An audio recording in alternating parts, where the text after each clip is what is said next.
Miércoles 17 de febrero del 2021. Muy buenos días, queridos estudiantes. El tema de la clase de hoy son los derechos humanos y el multiculturalismo.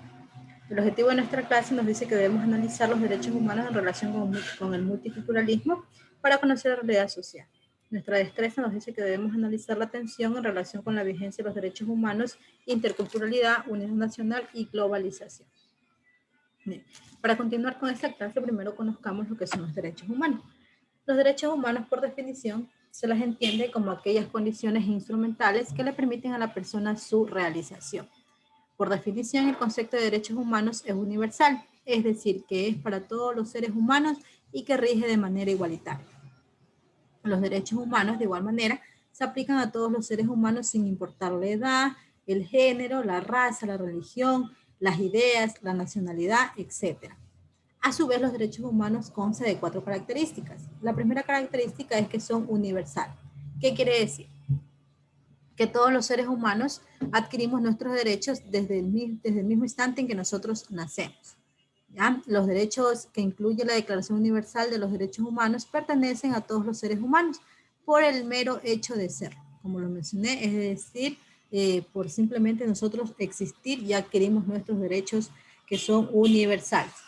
A su vez, también otra característica es que son inalienables, es decir, que no se pueden enajenar, que nadie puede ser despojado de ellos. Es decir, estos derechos son únicos que nos pertenecen a nosotros como tal y que nadie puede burlar nuestros derechos, como lo es el caso del derecho a la vida. Es decir, que nadie puede vulnerar ese derecho, es decir, quitándonos la vida. A su vez, también los derechos presentan otras características que son irrenunciables.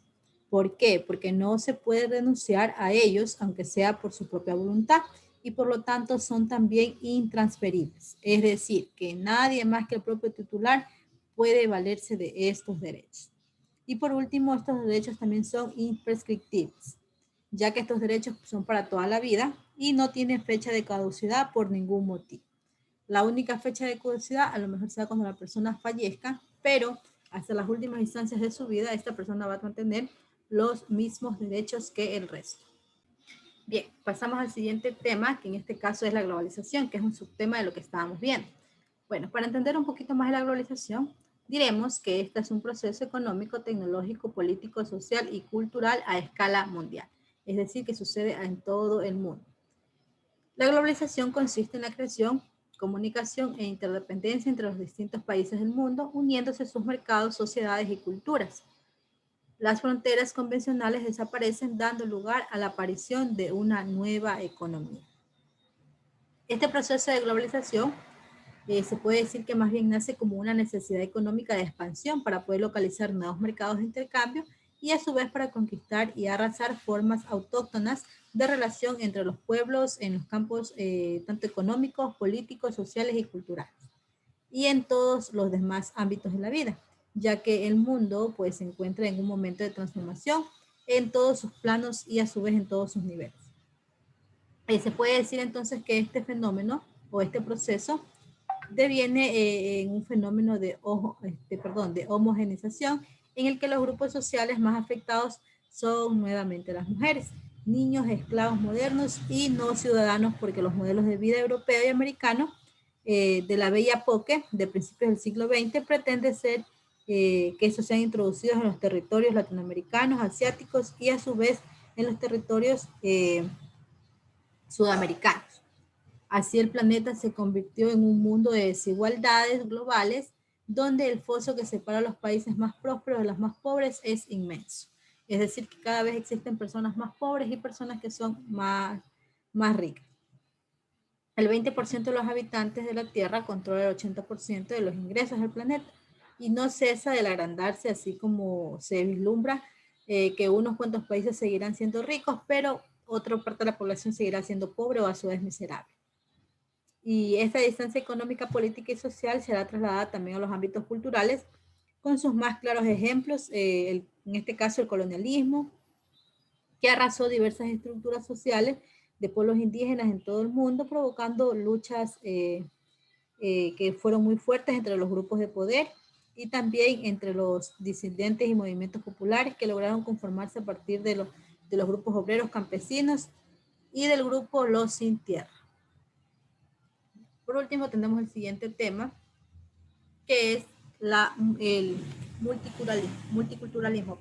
Bueno, el multiculturalismo promueve la no discriminación por razones de raza, por razones de cultura, basándose dentro de una corriente que reivindica el derecho a la diferencia, que parte del reconocimiento de la diversidad y responde al intento de asimilación con la exigencia de respetarnos y dejarnos ser nosotros mismos.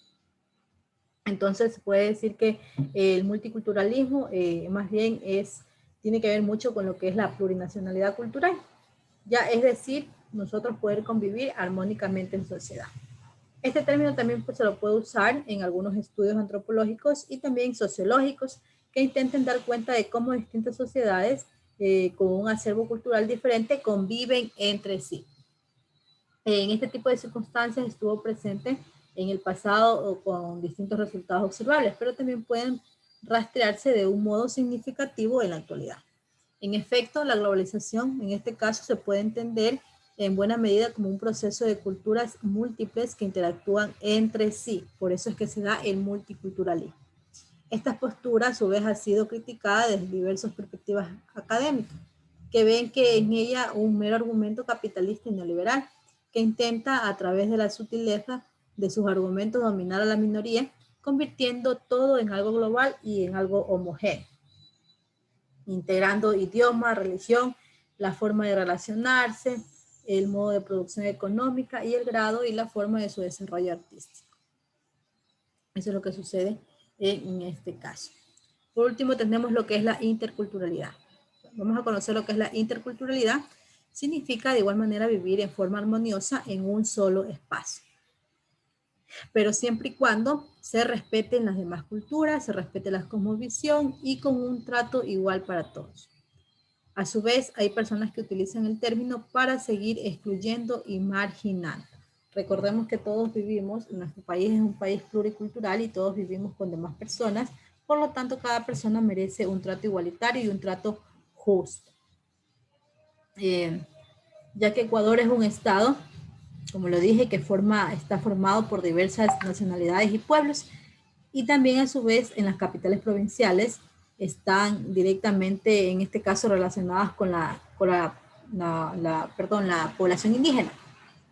Ya es lo que se conoce también en ese caso comunidad nacional, que en este caso pues nosotros como ecuatorianos lo percibimos y sabemos que se ha construido a lo largo del tiempo a través de la adopción lingüística de términos quichua. En este caso achachay, arrarray, guagua, tay, taimán, y de costumbres propias de las comunidades indígenas, en este caso la mía.